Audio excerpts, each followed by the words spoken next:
रही है। पहले युवा ज़्यादा परेशान थे अपने रोज़गार को लेकर, लेकिन अब तमाम अलग-अलग तरीके के जो डिपार्टमेंट है वहाँ से कुछ ऐसे कर्मचारी हैं जो कई साल अपनी सेवा देने के बाद आज धरना देने को मजबूर हैं। यहाँ इको गार्डन में बिजली विभाग के कुछ ऐसे कर्मचारी हैं जो प्रदेश भर से आए हैं और यहाँ पर धरना देने को मजबूर हैं। बता दें कि कई साल ड्यूटी करने के बाद, अपनी सेवा देने के बाद इन लोगों को इनके विभाग ने बाहर निकाल दिया है और नए लोगों की बहाली कर दी है। इन्हीं से जानते हैं कि क्या है पूरा मामला, क्यों आप लोगों को नौकरी से निकाला गया है। सरकार की गलत नीतियों के कारण हमें नौकरी से बाहर निकाला गया है और कहीं ना कहीं हम लोग इससे पहले हमारे कई साथी लोग किसी विभाग में नौकरी कर रहे थे और उस नौकरी को रिजाइन दे के बिजली विभाग में आए थे। देखिए, ये विद्युत सेवा आयोग और कॉरपोरेशन की गलत नीतियों के हम लोग शिकार हो गए। चूँकि हमारी भर्ती जो है वो विद्युत सेवा आयोग के नियमानुसार हुई थी, बाकायदा जो है लिखित परीक्षा और साक्षात्कार के बाद जो है मेरिट के आधार पर हमारा सिलेक्शन हुआ था। लेकिन विद्युत सेवा आयोग और उत्तर प्रदेश पावर कॉरपोरेशन की गलत नीतियों के कारण कि ट्रिपल सी एक बहुत ही छोटा कोर्स होता है, जैसा कि आपको पता होगा कि वो 80 घंटे और 3 महीने का कोर्स है, वो सर्टिफिकेट कोर्स होता है। हमारे सभी साथी जब तक विभाग में थे उस कोर्स को भी हासिल कर चुके थे अपने मेहनत के बल पे, और बहुत सारे लड़के इंटरव्यू के समय भी जमा कर दिए थे, बहुत सारे लड़के जो है नौकरी करते हुए जमा कर दिए थे।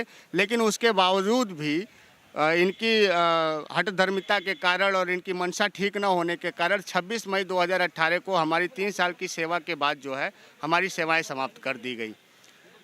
तो हम लोग आज जो है 13वां दिन है हमारा इको गार्डन धरना स्थल पर धरना देते हुए, लेकिन कॉरपोरेशन जो है अभी तक हमारी बातों को संज्ञान में नहीं लिया है और सुप्रीम कोर्ट ने भी इस बात को माना है कि 3 साल की सेवा और पहली वरीयता चयन सूची में होना एक बहुत बड़ा कारक है, जिसको सुप्रीम कोर्ट सहानुभूति पूर्वक विचार करने के लिए ये अपेक्षा करता है उत्तर प्रदेश पावर कॉरपोरेशन से कि अगर विभाग में रिक्तियां हो तो इस रिक्तियों में हमारा समायोजन होना चाहिए।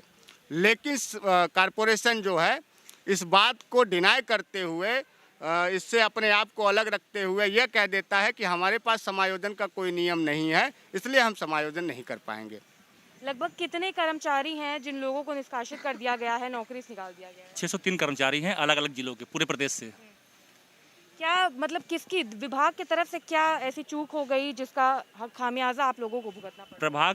विभाग की तरफ से ये चूक हुई कि विभाग ने नियुक्ति के समय जो अहर्ता तय की थी उस अहर्ता का क्राइटेरिया तय नहीं किया, और क्राइटेरिया तय करना हमारी ड्यूटी नहीं, वो ड्यूटी विभाग की है। तो अगर विभाग क्राइटेरिया तय नहीं करता है किसी भी योग्यता का तो वो उसकी फेलियर है, ना कि हमारी फेलियर है। और भारत के संविधान में ये कहा गया कि जिसकी गलती सजा उसको दो, ना कि निर्दोष को। तो गलती विभाग की है तो विभाग की गलती तो सजा उसको मिलनी चाहिए, हमको सजा नहीं मिलनी चाहिए। यहाँ तो हम निर्दोष जितने भी हैं, हमने किसी भी स्तर पर कोई भी तथ्य छुपाया नहीं। फॉर्म भरते समय पर भी, इंटरव्यू में भी अपने जो लिखा था फॉर्म भरने में वही सबमिट किया, और डिपार्टमेंट ने उसको क्रॉस वेरीफाई भी किया।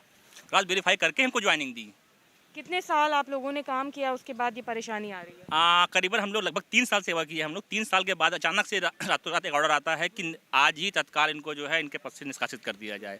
और जब सुबह हम लोग देखते हैं और ऑर्डर आता है कि ऐसा ऐसा है, तो फिर हम लोग सब पूरे घर में, जब जितने भी यहाँ पर लोग बैठे सबके घर में कोहराम मच जाता है, रोना पिटना मच जाता है कि ये क्या करेंगे। तो हम लोग फिर उस चीज़ को जो है फिर कोर्ट तक भी खींच के ले गए, और कोर्ट ने हमको बहाल करने का स्पष्ट आदेश दिया था। इलाहाबाद हाई कोर्ट की डबल बेंच ने उसको हमको निकालने के लिए आप तत्काल डिसीजन रातों रात ले लेते हो तुरंत, लेकिन जब कोर्ट स्पष्ट आदेश कर रहा है रख लो, उसके लिए फिर ये लोग जान में रुई डाल के बैठ जाते हैं और उस पर कोई भी एक्शन नहीं लेते हैं, और उन लड़कों को मौका देते हैं कि वो जाएं सुप्रीम कोर्ट में अपनी बात रख करके इस पर स्टे ले जाकर इस ऑर्डर पर।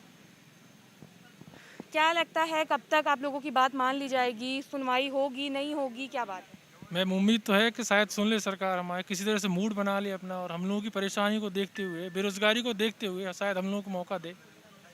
और हम लोग यही उम्मीद करते हैं, आशा सरकार से उम्मीद है हमें कि शायद हमारी मांग सुन ले, हमको बहाल कर दे हमारी पोस्ट पे। इन लोगों ने कई साल तक काम किया है, उसके बाद इन लोगों को नौकरी से निकाल दिया गया है। कैसे काम चलेगा आगे के बारे में कुछ सोचा है? मैडम, अभी काम चलना तो दूर, हमें एक वक्त का खाना भी नसीब नहीं होता है। एक वक्त का खाना खाने के बाद में दूसरे वक्त का सोचना पड़ता है वो मिलेगा या नहीं मिलेगा, क्योंकि इतनी दयनीय स्थिति है परिवार की, हमें परिवार चलाना बहुत ही दुभर हो गया है। कितना कितना समय हो गया नौकरी ही छूटे हुए? मैडम हमें 3 साल पे नौकरी की थी और 3 साल ही हमको बाहर हो गया है। 3 साल से हम जंग लड़ रहे हैं, कभी हाई कोर्ट, कभी सुप्रीम कोर्ट, उच्चतम न्यायालय, सभी हमने लड़ाइयाँ लड़ ली हैं। उसके बाद भी उच्चतम न्यायालय ने न्याय किया हमारे साथ में, मगर सरकार अभी तक न्याय हमें नहीं मिला है सरकार की तरफ से।